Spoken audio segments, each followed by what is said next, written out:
नमस्कार छात्रों। तो आज हम 10वीं कक्षा का दूसरी इकाई में से 10वां पाठ जो है बूढ़ी काकी, प्रेमचंद जी की यह कहानी इस पाठ के माध्यम से हम देख रहे थे। इस पाठ में प्रेमचंद जी ने हमें समाज के माध्यम से वृद्धों के प्रति तिरस्कार की भावना किस प्रकार की होती है, इस कहानी के माध्यम से हम देख रहे थे। तो यहाँ हमें बूढ़ी काकी के माध्यम से उनका जो भतीजा था वह उन्हें किस प्रकार संभालता है, उनकी देखभाल करता है, इसके बारे में हम चर्चा कर रहे थे।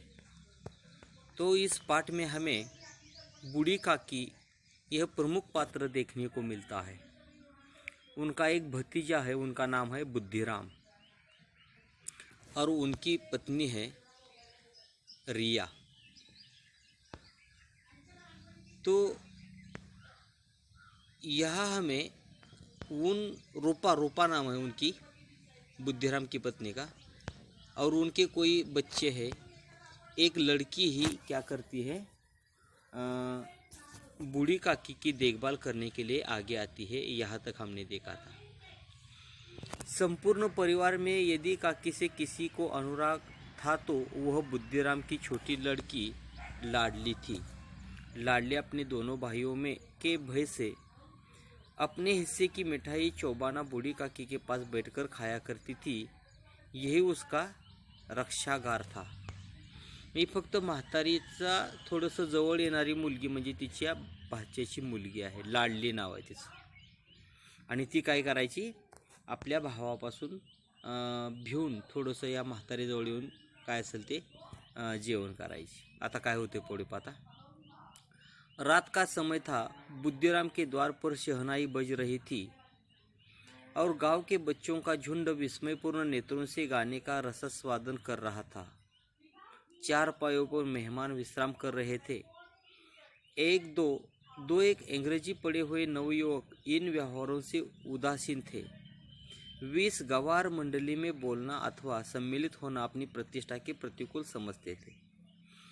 मी थोडक्यात या ठिकाणी आपल्याला असं पाहायला मिळतंय की हा जो बुद्धिराम आहे त्याच्या मुलाचं, थोरल्या मुलाचं टिळ्याचा कार्यक्रम आहे, टिळ्याचा. आणि त्या ठिकाणी आपल्याला घरातलं वातावरण सगळं मंगलमय झालेलं पाहायला मिळतंय. आणि त्यामुळं त्याच्या घरी वाद्य वाजत आहे, मंडप आहे, घरामध्ये पाहुणे आलेले आहेत. त्याच्यामध्ये काही इंग्रजी वाचायला वा लिहायला बोलायला येणारी काही 1-2 पाहुणे होते. आणि त्यांना हा जो घरगुती व्यवहार आहे, हा गावठी, थोडक्यात ही जी बुद्धिमान माणसं नव्हती थोडीशी, आणि त्यामुळं त्याला गवार असं म्हटलं. बघा, गवार म्हणजे अशिक्षित माणसांचं हे आवडत नव्हतं त्या चौघांना. आज बुद्धिराम के बड़े लड़के मुखराम का तिलक आया था। यह उसी का उत्सव था। घर के भीतर स्त्रियां गा रही थी और रूपा मेहमानों के लिए भोजन के प्रबंध में व्यस्त थी. म्हणजे बुद्धिरामचा जो मुलगा आहे त्याच्या मुलाचा टिळा आहे, टिळा. आणि घरामध्ये सगळं वातावरण हे मंगलमय पाहायला मिळतंय.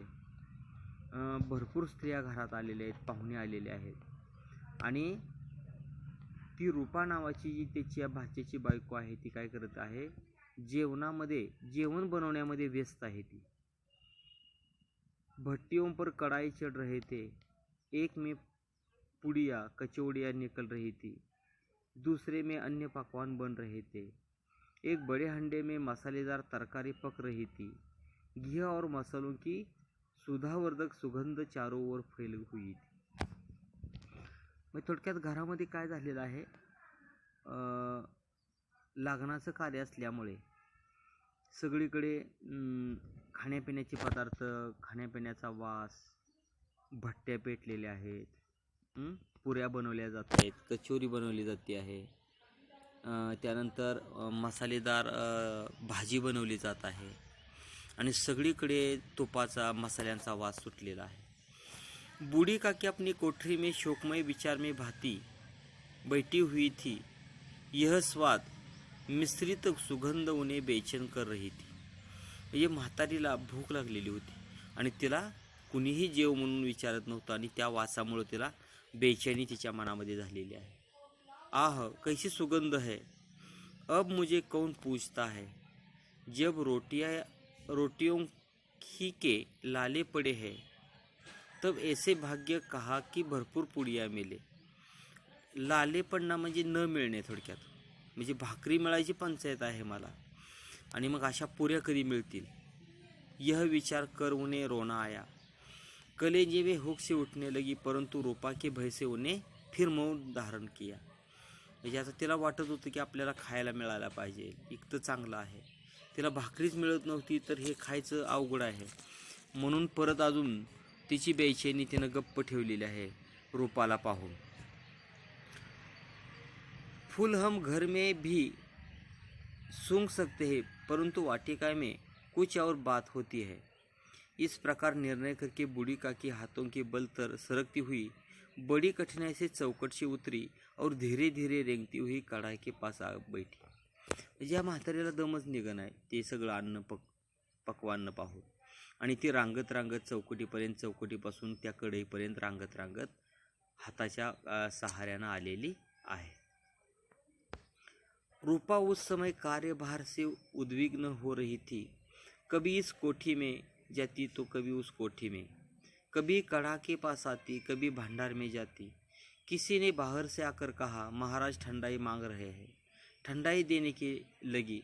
आदमी ने आकर पूछा, अभी भोजन तैयार होने में कितना विलंब है, जरा ढोल मंजरा उतार दो। बेचारी अकेली स्त्री दौड़ती दौड़ती व्याकुल हो रही थी, झुंझलीती थी, कुड़ती थी, परंतु क्रोध प्रकट करने का अवसर न पाती थी।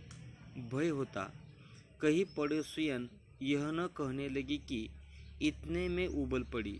प्यास से स्वयं कंठ सूख रहा था, गर्मी के मारे फूंकी जाती थी, परंतु इतना अवकाश भी नहीं था कि जरा पानी पी ले अथवा पंखा लेकर झेले। यह भी खटका था कि जरा आँख हटी और चीज़ों के लूट मची। इस अवस्था में उसने बूढ़ी काकी को कढ़ाई के पास बैठा देखा तो जल गई। म्हणजे ह्या रूपा नावाची जी तिची भाच्याची बायको आहे, तिला कामामध्ये ती व्यस्त आहे, सगळं काम तिलाच करावं लागतंय। आचार्याचं पाहायचं, कमी जास्त पाहायचं, आल्या गेलेल्याचं पाहायचं, आणि हे सगळं करून ती खूप वैतागलेली आहे। आणि ती भाटारखान्यात आली तर तिला म्हातारी त्या कढईजवळ बसलेली दिसली, आणि हे पाहिल्यानंतर त्या रूपाला खूप राग आलेला आहे। ती काय करते हे आपण नंतरच्या तासाला पाहूया। तोपर्यंत इथंच आपण हा पाठ थांबवूया। धन्यवाद।